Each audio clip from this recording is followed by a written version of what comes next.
If you go quiet when you're hurt, you probably don't even notice when it started. At some point, it just became your default. Something upsets you, and instead of reacting, instead of explaining, instead of arguing, you just shut down. You get quieter, you pull back, and on the outside it looks like calm. But internally, there's a lot happening. And the strange part is, most people don't even realize what that silence actually does to you over time. Sign 1, you process everything internally, but nothing actually gets resolved. When you go quiet, it can feel like control, like you're avoiding unnecessary conflict. Psychologists sometimes associate this with avoidant coping, where instead of confronting discomfort, you manage it by withdrawing from it. And in the moment, it works. You don't say something you'll regret.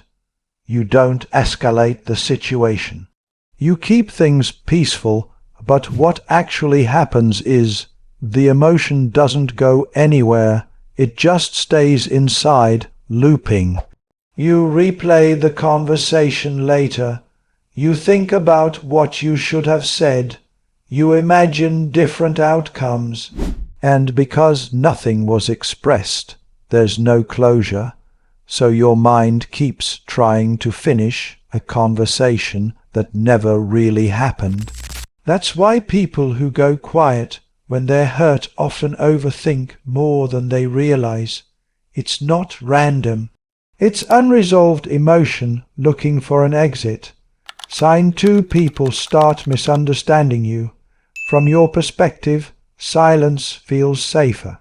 It feels like you're protecting yourself, but from the outside it can look very different.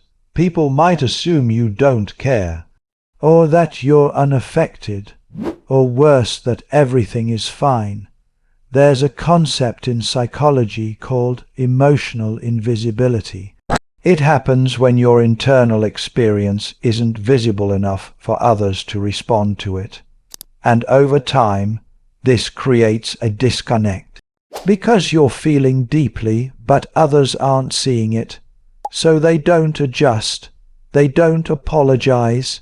They don't change their behavior, not necessarily because they don't want to, but because they don't fully understand the impact. And this is where a quiet kind of frustration builds, not loud, not explosive, just a slow realization that people aren't meeting you where you are, even though you've never clearly shown them where that is. Sign 3, your boundaries become unclear, even to yourself. When you consistently go quiet instead of expressing hurt, something subtle starts to happen. You stop defining what's okay and what isn't, not intentionally. It just fades, because boundaries aren't just about what you tolerate. They're about what you communicate. And if the communication is missing, the boundary becomes invisible. So people cross lines, sometimes without realizing it. And instead of addressing it, you absorb it. You tell yourself it's not worth the conversation, or that it's easier to let it go. But over time, this creates a pattern where your needs slowly move to the background, not because they don't matter, but because they're not being voiced. And eventually, even you start getting used to that. Sign 4, the emotion comes out in indirect ways. Silence doesn't erase emotion. It just delays expression. So even if you don't react in the moment, the feeling still looks for a way out.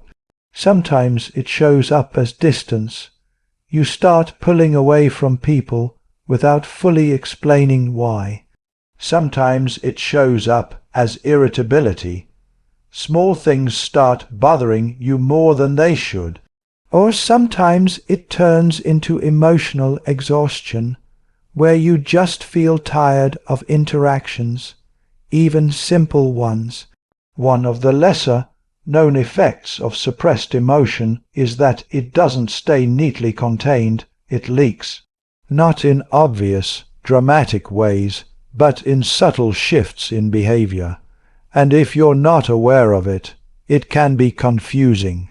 Because you think you're handling things well, but your behavior starts saying something else. Sign 5, you become the easy person, but not always in a good way. People who go quiet when they're hurt are often seen as low maintenance. You don't argue much. You don't demand a lot. You don't create tension, and on the surface that sounds like a good thing. But there's a hidden trade-off.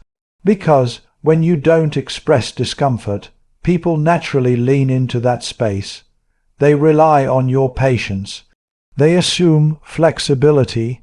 They expect understanding. And slowly, the dynamic becomes unbalanced. Not because anyone is intentionally taking advantage, but because the absence of resistance creates the illusion that everything is acceptable. And this can leave you feeling overlooked, not dramatically mistreated, just not fully considered. Sign 6, you start disconnecting from your own feelings. This one is subtle but important. When you repeatedly choose silence over expression, your brain starts adapting. It gets used to filtering things out quickly. That's not a big deal. I'll just ignore it. It's fine. And after a while, you don't even fully register how you feel in the moment. You skip straight to minimizing it. Psychologists sometimes link this to emotional suppression patterns, where awareness itself becomes dulled. Not completely gone, just quieter. And the result is, you might struggle to clearly explain your feelings even when you want to. Not because you don't have them, but because you've trained yourself not to sit with them long enough to understand them. And here's the thing, going quiet when you're hurt isn't weakness. It usually comes from somewhere. Maybe you learned early on that expressing emotions didn't lead to anything useful.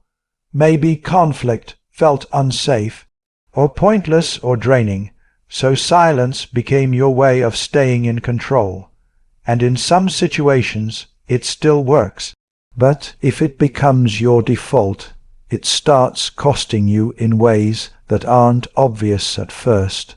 Not loudly, just slowly, in the way people understand you, in the way you understand yourself, and in the conversations that never happen but probably should.